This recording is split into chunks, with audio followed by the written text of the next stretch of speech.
सत्संगत, आज आप सभी उपस्थित हैं इस संत समागम के अवसर पर, जिसको भक्ति पर्व के नाम से संबोधित किया जा रहा है। सतयुग में भी भक्त प्रहलाद जैसे हुए, बालपन की अवस्था थी, लेकिन जो उनकी आत्मा और मन जिस रंग में रंग गया था, आज युगों बीतने के बाद भी वो यश कायम है, उसकी अहमियत कायम है। इसी प्रकार से त्रेता युग का जिक्र करते हैं, तब भी ऐसे ऐसे भक्त प्रवृत्ति वाले निरंतर उन्होंने आज तक अपने यश को कायम रखा है। इसी तरह से द्वापर का जिक्र करते हैं, तब भी भक्ति की अहमियत जो रही है और उस भक्ति को अपनाकर जीवन जिया है। जो भोले भाव से युक्त होकर, चतुराइयों से दूर होकर, समर्पण भाव से युक्त होकर निर्छल प्रेम, निर्छल भक्ति करते चले गए हैं, निष्काम भक्ति करते चले गए हैं, उनका भी जिक्र हो रहा है। और इसी तरह से कलयुग की बात करें तो इस युग में भी इसी तरह से जिसने भक्ति भरा जीवन जिया है, उनके जीवन की साखियाँ भी सुनाई जाती हैं। उनका हुक्मी बंदा बन के जीवन जीना, सत वचन करके जीवन जीना, चतुराइयों को एक तरफ रखना, अहम से दूर रहकर जीवन जीना, इस प्रकार से कलयुग के दौर में भी ऐसे पात्र, उनका भी यशोगान हो रहा है। और अगर इस समय जो बीता है या बीत रहा है, इस दौर में भी जो भक्ति की भावनाएं प्रबल थी जिनके जीवन में, जो इस नाम के रंग में, भक्ति के रंग में रंगे हुए थे, उन बुजुर्गों का भी आज नाम लिया जा रहा है। जिस प्रकार से बाबा बूटा सिंह जी के समय से लेकर किस तरह से शहंशाह बाबा अवतार सिंह जी ने बाबा बूटा सिंह जी से जो ये दात प्राप्त की, और फिर पूर्ण रूप में इस कदर अपने आप को समर्पित कर दिया, यानी कि भक्त की इतनी ऊंची पहचान, पूर्ण रूप में अपने आप को समर्पित कर दिया।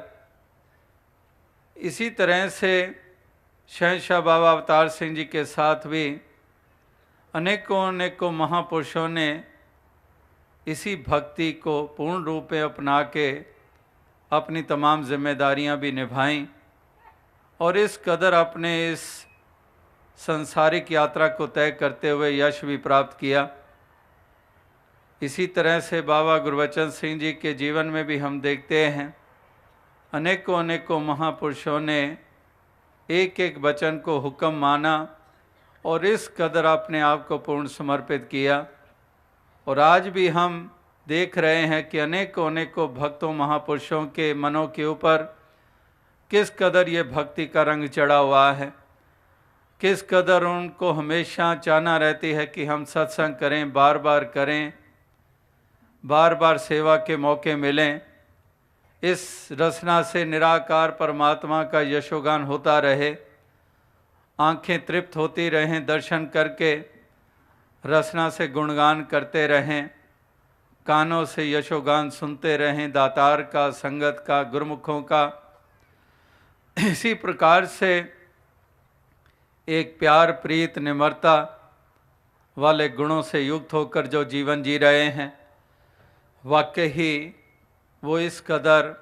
अपना स्थान दिलों में बनाते हैं। तो अवसाद संगत कहने का भाव यही है कि इस तरह से संतों महात्माओं ने इस पहलू को कितनी अहमियत दी है। जैसे दास अक्सर कहता है कि एक भक्ति के बगैर जीवन नीरस होता है, भक्ति आ जाती है जीवन में तो जीवन रसमय हो जाता है। इस प्रकार से ये भक्ति का दान हनुमान भी मांगते हैं। भक्ति कर रहे हैं और समर्पण हुए हैं, समर्पित हुए हैं, और साथ ही साथ अनेकों और शक्तियाँ और ताकतों के मालिक भी हैं, लेकिन मांग रहे हैं, फिर भी दान, भक्ति का दान मांग रहे हैं। इसी तरह से अनेकों अनेकों महापुरुष भक्तजनों के जीवन वो हमारे सामने हैं। आज भी थोड़ी देर पहले भी जिक्र हुआ कि ये जो भक्ति पर्व का समागम कई बरस पहले तक माघी का समागम कहा जाता था, और ये सामने सरोवर जहाँ पर कि इस कदर जो स्थान लिया गया 50s में, लेट 50s में, मिड 50s में लिया गया, और तब से निरंतर ऐसी स्थान के ऊपर शहंशाह बाबा अवतार सिंह जी ने इस कदर यहाँ पर यही भाव मन में रखे हुए कि इस स्थान को इस कदर आबाद करना है, संगतों ने आना है। और इस तरह से यहाँ पर है तो बहुत बंजर सी ज़मीन, सारा इलाका ही जंगल के मानंद था। ये जो आजकल हम कहते हैं कि शहर से दूर कहीं पर बियाबान स्थान हैं, दिल्ली में भी अनेकों ऐसे इलाके आज से चंद बरस पहले हम कहते थे बियाबान इलाके हैं, कोई उधर जाने से भी डरता है। इसी प्रकार से ये स्थान भी ऐसा ही था, लेकिन इसी स्थान के ऊपर जो जो समय कुछ बीतता चला गया तो शहंशाह बाबा अवतार सिंह जी ने भाई साहब संतोख सिंह जी के सामने अपना ध्यान रखा, और किस प्रकार से उन्होंने यहाँ पर फिर अपना डेरा लगा लिया। इस तरह से यहाँ पर हर साल फ्लड्स आते थे, जब तक ये आउटर रिंग रोड जो आपके पास से गुज़र रही है, ये आउटर रिंग रोड के लिए जब तक मट्टी इस यहाँ नहीं पड़ी थी ऊंचाई पे, उससे पहले तक कोई भी बरस ऐसा नहीं था जब तक ये सारा एरिया फ्लडेड नहीं होता था। तो इस तरह से सालों साल ऐसे स्थान के ऊपर उन्होंने इस तरह से एक गुरु का इशारा समझते हुए यहाँ पर बसेरा कर लिया, और फिर सरोवर का निर्माण हुआ, संगतों की सेवाएं समर्पित हुई। और इसी तरह से कहने का भाव क्या है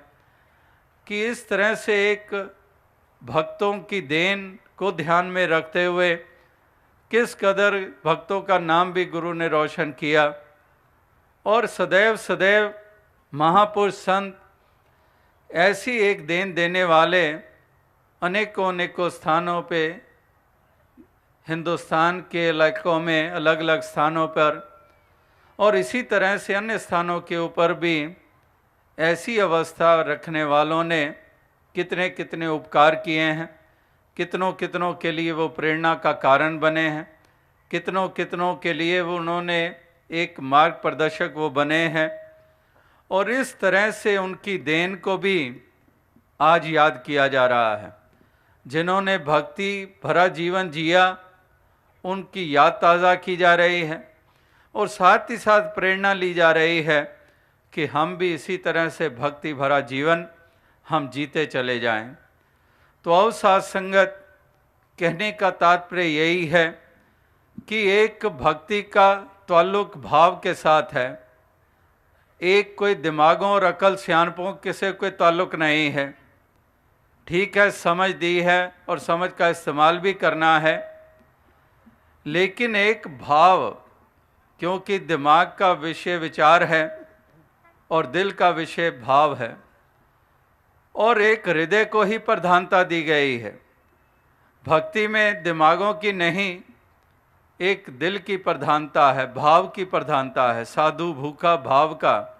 धन का भूखा ना है। इस प्रकार से भाव का हम जिक्र सुनते हैं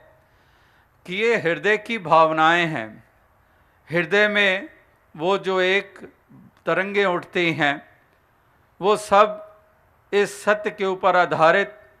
इस पारब्रह्म परमात्मा निराकार दातार के एहसास के ऊपर आधारित, इसी प्रकार से मानवता के ऊपर आधारित एक प्रेम, करुणा, विनम्रता इत्यादि ऐसे भावों से युक्त होकर जीवन जीते हैं। तो ये भक्ति भी इसमें भाव की प्रधानता हुआ करती है। तो इसलिए हृदय में हमारे भाव ऐसे बने ताकि हमारी एक भक्ति और प्रबल होती चली जाए। इस तरह से एक भावनाएं जो हैं वो महापुरुषों संतों ने निरंतर ये सब के सामने रखी हैं कि इस तरह से एक हमारी भावनाएं, इसी के ऊपर ही सब कुछ निर्भर किया करता है। एक जिसको हम भक्त कहते हैं, तो भक्त की पहचान कोई लिबास नहीं है कि किसी ने ये फलां रंग के कपड़े पहन लिए, वस्त्र पहन लिए तो ये भक्त हो गया है, इसने बालों को इस ढंग से सजा लिया है तो भी ये भक्त हो गया है, इसने बालों को, सर को मुंडवा लिया है तो ये भक्त हो गया है। इस प्रकार से एक अनेकों ऐसे साधनों को भक्त होने की पहचान ये माना जाता रहा है और आज भी माना जा रहा है। लेकिन महापुरुष संत जन वो इस तरह से ये बात साथ साथ समझाते आए हैं कि भक्त की पहचान कोई ये शारीरिक बनावट नहीं है, ये एक हृदय के भाव हैं, ये एक सोच है और उसी के अंतर्गत वो सुंदर व्यवहार हैं, वो सुंदर चाल है, वो एक किसी को भक्त का दर्जा दिलवाती है और उसको सत्कार प्राप्त होता है। इस तरह से महापुरुष संत एक भक्ति भावना से युक्त होकर ही भक्त होने का प्रमाण देते आए हैं। जिस तरह से संत महात्मा भक्तजन वो निरंतर यही एक बात सबके सामने रखते आए हैं, जैसे कि अभी भी जिक्र हो रहा था कि नहाए धोए क्या हुआ जो मन मैल ना जाए, मीन सदा जल में रहे तो धोए बास ना जाए। जिस प्रकार से महापुरुष संत जन कहते हैं कि पेख दिखाए जगत को लोगन को बस कीन, इस प्रकार से लोग पचारा करे दिन रात। इस तरह से महापुरुष संत जनों के वचन हम निरंतर सुनते हैं कि मन मूंड्या नहीं केस मुंडाए काहे, जो किछ किया सो मन किया मूंडा मूंड अजाएं। इस प्रकार से महापुरुष संत जन वो निरंतर यही एक भाव वो सबके सामने इसीलिए रखते आए हैं कि इंसान इस बात को समझें और वो जाने कि भक्ति कहते किसे हैं और भक्त की पहचान क्या होती है। इस तरह से ये वचन सुन सुन के भी इंसान इसकी तरफ गौर नहीं करता है। एक बिन वेखे दे उस्तद करना अंबर नु हथ लाना है। इस प्रकार से बगैर देखे की भक्ति नहीं, एक इसको जानकर इसकी भक्ति, इसकी उस्तति, इसको जानना पहला कदम ये बताया गया है कि वाकई ही पहले इस प्रभु परमात्मा ईश्वर, इस निराकार दातार का बोध हासिल करना है। ये बोध हासिल करके ही फिर वो यात्रा आरंभ होती है जिसको हम कहते हैं कि भक्ति के अंतर्गत की हुई यात्रा। तो पहले ये जानना ज़रूरी है। जैसे किसी बच्चे से हम प्यार करते हैं, हम कहें कि हम बच्चे से प्यार करते हैं। अब बच्चे से प्यार करते हैं तो बच्चा पहले पैदा हुआ है, माँ की ममता, किस बच्चे के लिए ममता, वो बच्चा जो पैदा हो चुका है। अब जो बच्चा अभी पैदा ही नहीं हुआ है तो वो ममता वाली बात जो हम कहते हैं, तो बच्चा जिसके पैदा हो जाता है और फिर वही बच्चा गोद में खेल रहा है, तो फिर हम जानते हैं कि सहज में किस कदर वो ममता। इसी प्रकार से किसी भी एक चीज़ को जो हम देख चुके होते हैं उसका तसव्वुर में आ जाना कितना आसान है, और जिसको हमने कभी देखा नहीं है, किसी के बारे में हमने नाम सुन रखे हैं, उसका जिक्र आता है और हमारे ध्यान में, हमारे ख्याल में, तसव्वुर में उसकी शक्ल सूरत पता नहीं कैसी कैसी सामने आती है। लेकिन जिन्होंने देखा है उनको कोई दाएं बाएं और बड़ी एक सोच नहीं करनी पड़ती है, कोई और ज़्यादा सोचना नहीं पड़ता है कि ऐसा होगा ऐसा होगा, उसकी शक्ल सूरत ऐसी होगी, उसका कद बुत ऐसा होगा, उसके शरीर का रंग ऐसा होगा। उनको ये ख्याल करने की ज़रूरत नहीं होती जिन्होंने देखा हुआ है। लेकिन जिन्होंने केवल नाम सुन रखे हैं उनके केवल एक अनुमान और केवल ख्याल रहते हैं। इसी प्रकार से कहने का भाव यही है कि महापुरुष, संत जन, भक्तजन भी इसीलिए कहते हैं कि जिस भगवंत की भक्ति करनी है तो वाकई पहले इसको जानना भी है। बिन डिठे क्या सलायना, अंधा अंध कमाए जियो। अगर हम गुरबाणी में भी पढ़ते हैं तो बिन डिठे क्या सलायना, अंधा अंध कमाए जियो, कि उसको अंधा कह दिया है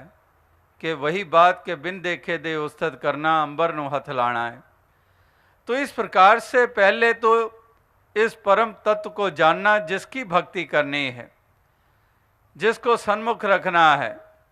जिसको रूबरू रखकर इस तमाम जीवन की यात्रा को तय करनी है। इस प्रकार से ऐसे प्रभु परमात्मा, इस ईश्वर, इस निराकार, इस दातार को जानना ये ज़रूरी कदम बताया गया है तमाम महापुरुषों, संतों के द्वारा। तो आओ साथ संगत, कहने का तात्पर्य यही है कि इसी प्रकार से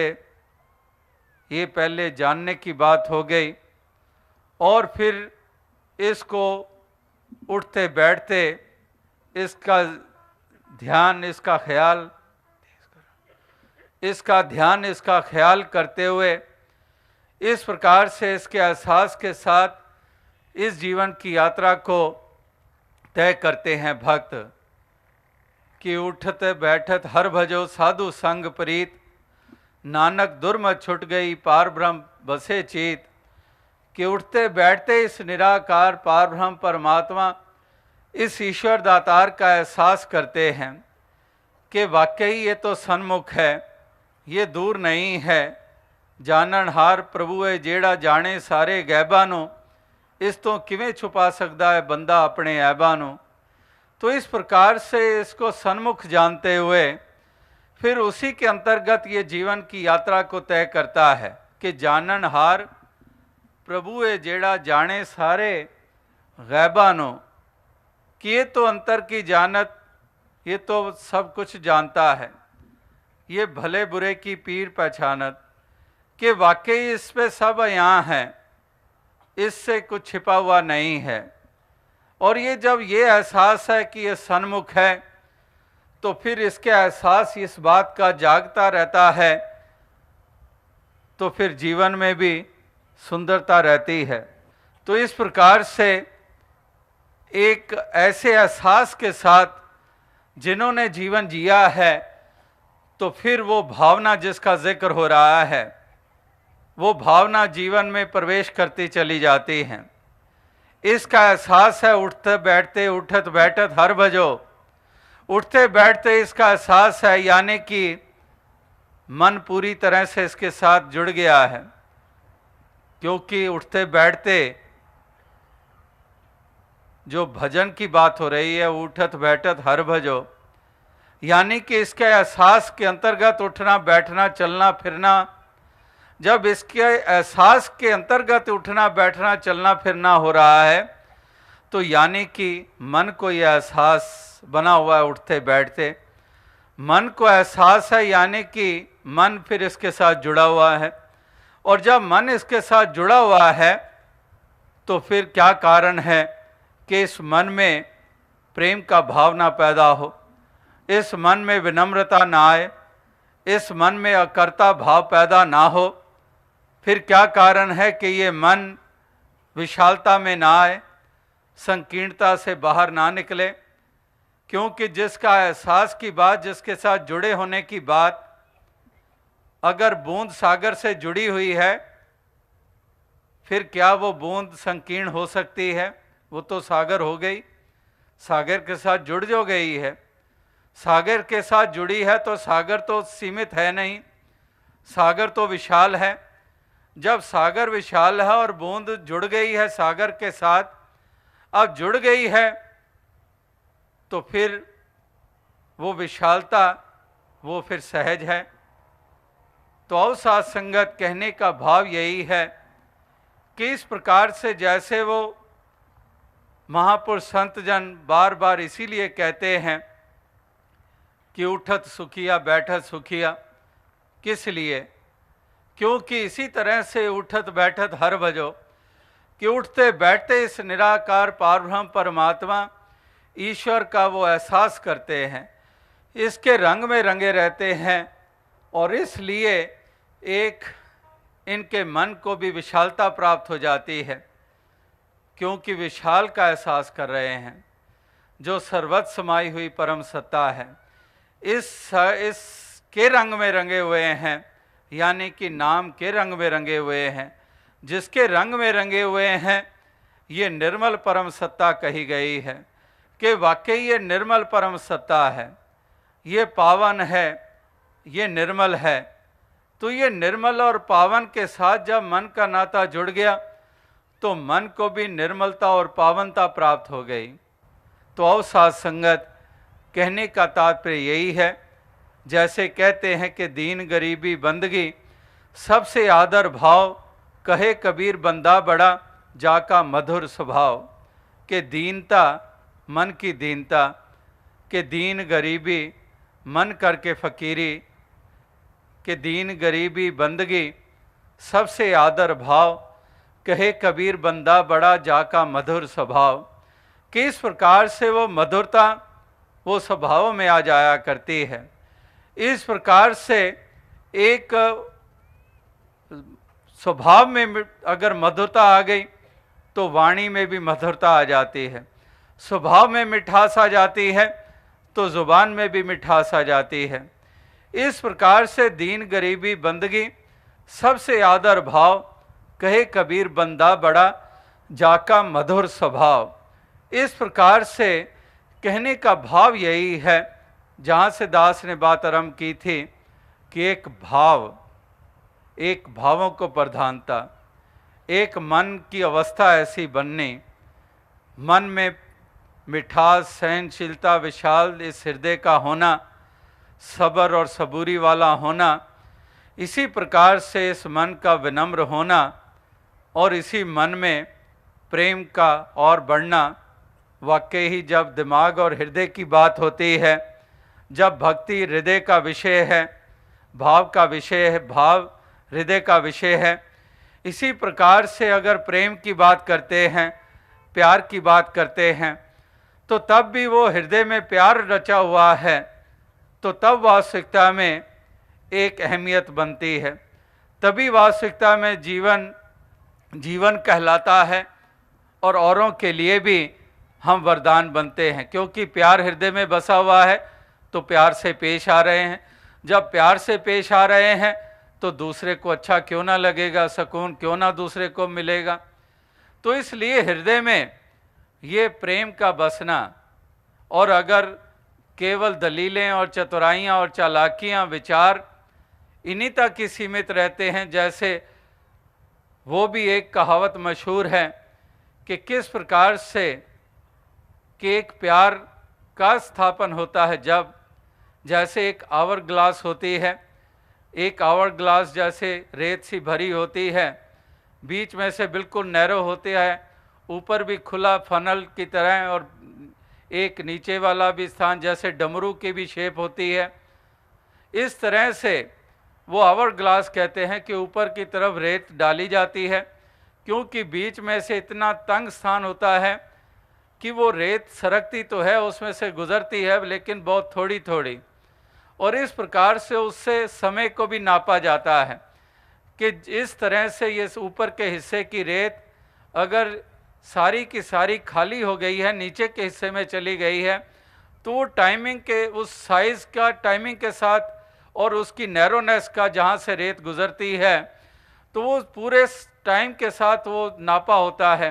कि रेत पूरी की पूरी नीचे चली गई, यानी कि इस रेत को पूरा नीचे जाने में 10 मिनट लगे या फिर 20 मिनट या आधा घंटा या 1 घंटा। तो वो आवर ग्लास, तो उसको देखकर कहने वालों ने कहा कि इस प्रकार से जब तक एक the brain doesn't get empty and fills the heart, till then you do not know devotion. कि इस प्रकार से एक जब तक वो दिमाग, यानी कि दिमाग के साथ जुड़ी हुई चतुराइयाँ और चालाकियाँ, दलीलें, क्योंकि दलीलें तो हर कोई सहारा दलीलों का लेता है और दलीलें जीतने वाले जीत भी लेते हैं, चाहे झूठे भी हों। लेकिन महापुरुष संत जन जब भाव को विशेषता देते हैं तो फिर वो दलीलें नहीं जीतने की तरफ ध्यान देते, वो दिल जीतने की तरफ ध्यान देते हैं कि दिलों को जीतना है, दिलों में स्थान बनाना है। और इस प्रकार से दूसरों को, दिलों को तब जीतेंगे जब अपने दिलों में भी वो प्रेम का भाव होगा, इस मन में भी ये मालिक प्रभु परमात्मा को बसाया होगा। अगर ये वचनों को छीक गाठड़ी बांधा, अगर इन वचनों को भी इतनी मजबूती से अपने हृदय में बसा लिया जाएगा और इस प्रकार से एक ऐसी एक यात्रा को वो तय करता चला जाता है जिसके कारण आप भी यश प्राप्त करता है और औरों के लिए भी वो कल्याण का और उद्धार का वो कारण वो बन जाया करता है। इस प्रकार से कितने कितने एक पहचाने हैं, जो गुण हैं जो एक भक्त के माने जाते हैं, जिसका दास ने अभी जिक्र किया है। किस प्रकार से इस प्रभु परमात्मा निराकार दातार को भक्त हमेशा करण करावन हार मानकर चलता है कि वाकई ही दातार तू करता है जगत का, तू सबका आधार। और इसी बात के ऊपर अकीदा और विश्वास अपना परिपक्व और कायम रखता है कि वाकई तू ही करण करावन हार है। इसलिए कहते हैं कि तुलसी भरोसे राम के, निर्भय होके सोए, अनहोनी होनी नहीं, होनी हो सो होए। कि वाकई ही तुलसी भरोसे राम के, निर्भय होके सोए, कि इस प्रभु परमात्मा ईश्वर निराकार के हवाले अपना सब कुछ कर देता है। ये मानकर ही चलता है कि वाकई ही ये मेरा मुझ में कुछ नहीं, जो कुछ है सो तेरा, तेरा तुझको सौंपते क्या लागे है मेरा। इस प्रकार से ये सब कुछ इसको समर्पित करके ये इस जीवन के सफ़र को तय करते हैं। वही बात के तुलसी भरोसे राम के, निर्भय होके सोए,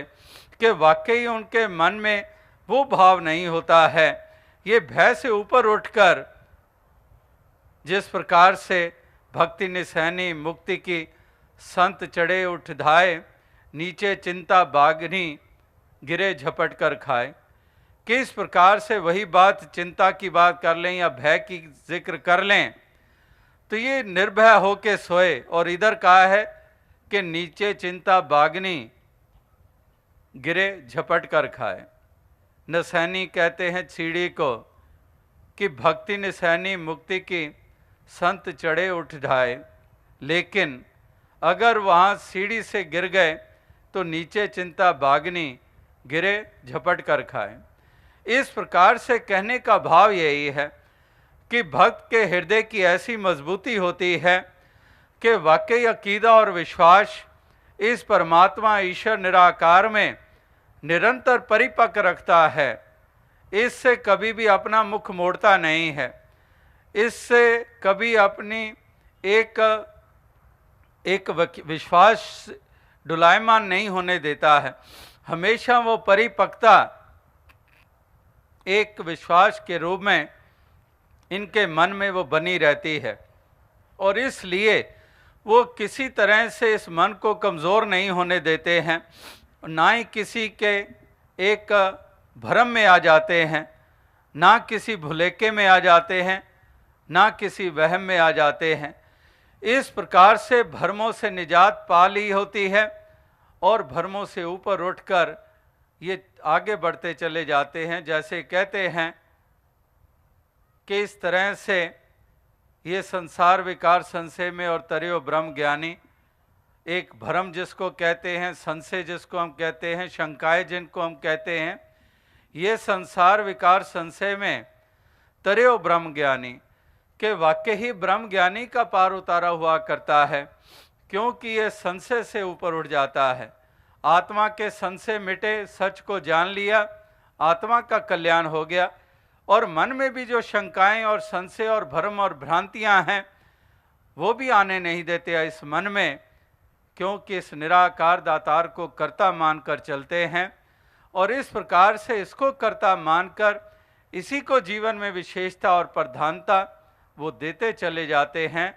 और अकीदा विश्वास उसको परिपक्व रखते हैं, उसको कायम रखते हैं, और उसके ऊपर ही एक ऐसी मजबूत इमारत इस जीवन के रूप में बनती है जो अनेकों अनेकों औरों को भी आश्रय देने वाली बन जाती है। ऐसा वो जीवन का म्यार वो बन जाया करता है। तो आओ साथ संगत, जैसे हज़रत ईसा मसीह जी ने भी कहा कि किस कदर एक बीज ऐसे होते हैं जो गिरते हैं एक बंजर ज़मीन के ऊपर, एक प्रकार के बीज गिरते हैं ऐसे प्रकार की ज़मीन के ऊपर जो एक पथरीली ज़मीन है, चट्टानों वाली ज़मीन है। इसी प्रकार से एक बीज ऐसे होते हैं जो किसी कांटेदार झाड़ियों के बीच में गिर जाते हैं। तो इस प्रकार से एक ज़रखेज़ ज़मीन पे गिर जाते हैं। तो ये जो चार प्रकार के ज़मीनें, उनमें बीज गिरे एक प्रकार के, लेकिन उसका पनपना, उनका बढ़ना और उनका एक उसमें से दाने देने, उसमें बड़ा अंतर आ जाया करता है कि किस प्रकार से एक पथरीली ज़मीन है, तो पथरीली ज़मीन है तो वहाँ पर अगर थोड़ी देर कुछ उगा भी है तो पौधा, लेकिन नीचे पत्थर चट्टान है तो उसकी जड़ें कहाँ जाएंगी, वो वहीं पर ख़त्म हो जाता है। इसी प्रकार से एक कांटेदार झाड़ियों में एक बीज गिरे, तो वो कांटेदार झाड़ियों में गिरे जो बीज, तो इस तरह से वो भी पनप नहीं पाते हैं। इस तरह से उनको सूरज की किरणें भी नहीं मिलती हैं, वहाँ तक किन्नी घनी झाड़ियाँ, कांटेदार झाड़ियाँ। तो इसी तरह से एक ज़मीन के ऊपर गिरे जो बीज, उनको पंछी उड़ा कर ले जाते हैं। इसी तरह से एक जो ज़रखेज़ ज़मीन में गिरते हैं वो रच जाते हैं बीज जो ज़मीन के अंदर, तो वाकई वही फिर पनपते हैं, बढ़ते हैं और उससे सिले प्राप्त होते हैं। इसी प्रकार से वो मिसालें यही थी कि इस तरह से कहीं पर एक कठोरता जहाँ पर आ जाती है तो वो उस चट्टान के ऊपर गिरे हुए वो बीज, कठोरता है जहाँ पर, तो वहाँ पर आगे वो जड़ें कहाँ पर जाएंगी, तो वो पौधा आगे नहीं ऊंचा हो पाता है, वो नहीं बढ़ पाता है। और इसी तरह से कांटेदार घनी झाड़ियों में गिरा है तो उसमें भी कहीं पर कोई जिसको दुनियावी रूप में हम नुकसान कहते हैं या किसी के द्वारा कोई की हुई निंदा बखीली इत्यादि है, उसका असर ग्रहण हो गया तो उसका भी आगे बढ़ना मुश्किल हो गया। इसी प्रकार से एक जो ज़रखेज़ ज़मीन के ऊपर गिरी और वो रच गई वो बीज जो ज़मीन के अंदर, तो वाकई ही उन्हीं का ही इस तरह से एक पौधा बनना और उसके आगे उससे फल प्राप्त होने, तो इस तरह से उसको मुकम्मलता प्राप्त होती है। तो और साथ संगत, कहने का भाव यही है कि जो एक पंछी उड़ा कर ले गए ज़मीन के ऊपर पड़े हुए बीज को, यानी कि वही बात कि केवल इस कान से सुना और दूसरे कान से निकाल दिया, कोई नाता मन का जुड़ा नहीं, मन रूपी धरती में वो बीज को स्थान दिया नहीं। तो इस तरह से वो पंछी उड़ा कर ले गए। और इस तरह से कहने का तात्पर्य क्या है, इस निराकार दातार के साथ ये मन का नाता जुड़ा रहे, इसको हृदय में बसाए रखें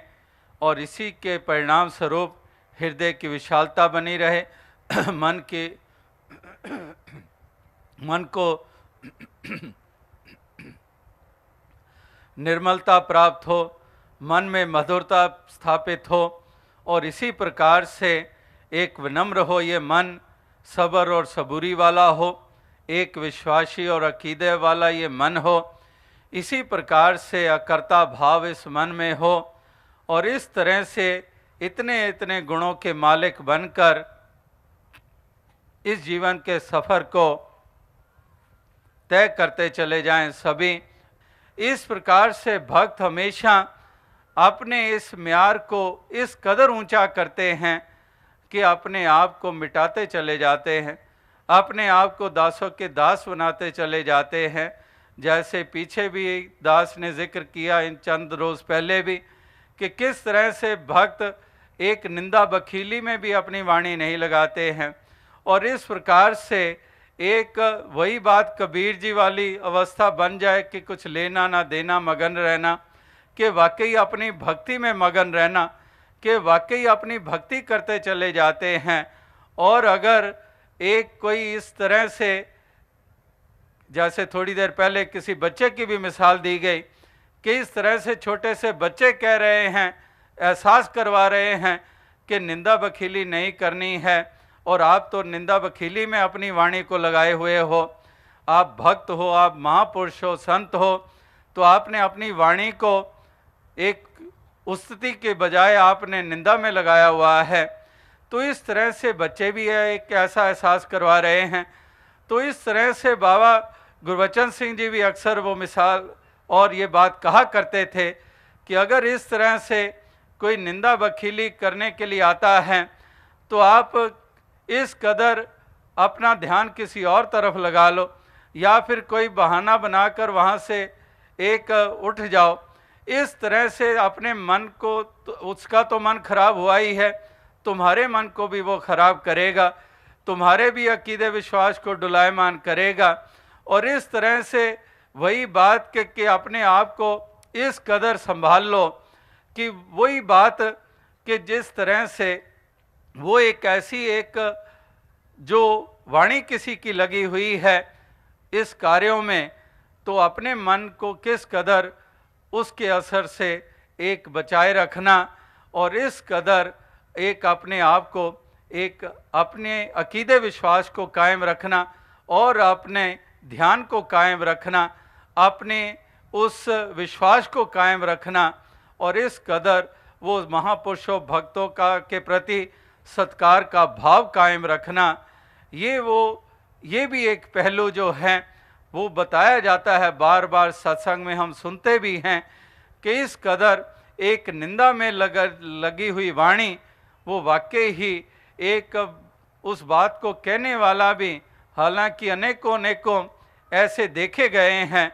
जो इस कदर किसी को छोड़ेंगे नहीं, किसी को बख्शेंगे नहीं और फिर भी कहेंगे कि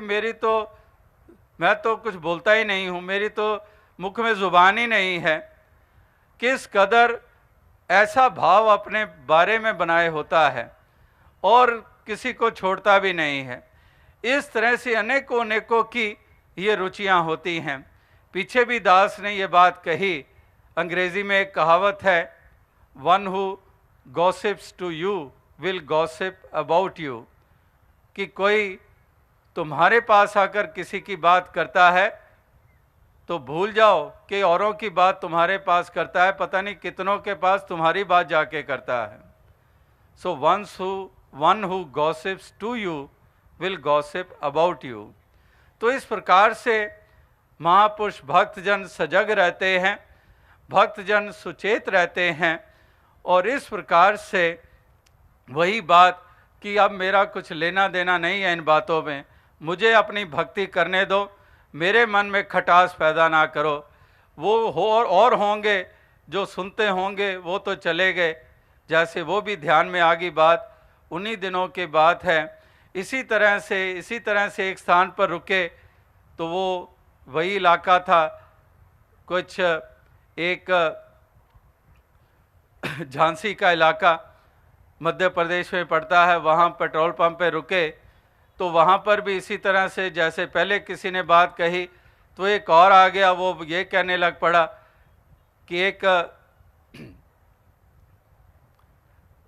दतिया का रहने वाला था, कहने लगा झांसी गले की फांसी, दतिया गले का हार, और ललितपुर ना छोड़िए जहाँ पर मिले उधार। तो आगे से वो ललितपुर था, वो जहाँ पेट्रोल पंप पे रुके थे, तो आगे से वो कहने लगा, दुकानदार वो कहने लगा चलो बाकी जो आप कह रहे हो कि एक झांसी गले की फांसी और दतिया गले का हार, लेकिन वो तो कब के कूच कर गए जो देते थे उधार। अब मत उम्मीद करो यहाँ ललितपुर में आपको कोई उधार देगा। तो कहने का भाव यही है कि यही समझे कि वो तो कूच कर गए, जो सुनते सुनाते थे, जो कहते कहलाते थे। अब तो हमने अपने रचना भी यश में लगानी है और अपने कानों का ध्यान भी उस तरफ देना है जिस तरफ गुणगान हो महापुरुषों का, जिस तरफ गुणगान हो इस निराकार परमात्मा का। तो अब साथ संगत दास और अधिक शब्दों का सहारा ना लेता हुआ इन्हीं शब्दों से आपसे इजाज़त चाहेगा, इस अरदास के साथ कि दातार ऐसी कृपा करे कि सभी को ऐसी शक्ति सामर्थ्य दे, यानी कि भक्ति करने की शक्ति दे, भक्ति का रंग, नाम का रंग ये चढ़ा रहे। जिस प्रकार से बुल्ले शाह जी भी कहते थे, मेरी रग रग यार दा नाम जपे, तस्वीर मैं हलावां किस वेले। इसी प्रकार से मैनू दर्शन पाण दी वेल नहीं, मैं हज नू जावां किस वेले। तो आओ साथ संगत इसी तरह से वही बात के रांझा रांझा कर दी नहीं, आप भी रांझा हुई। इसी प्रकार से ये एक प्रेम, ये हृदय के भाव, ये हमेशा गुरमुख के बने रहते हैं, ये गुरसिख के बने रहते हैं, और इसी प्रकार से ये अपनी प्रीत को ये निभाते चले जाते हैं। यही दातार सब पे कृपा करे। साध संगत जी धन्य।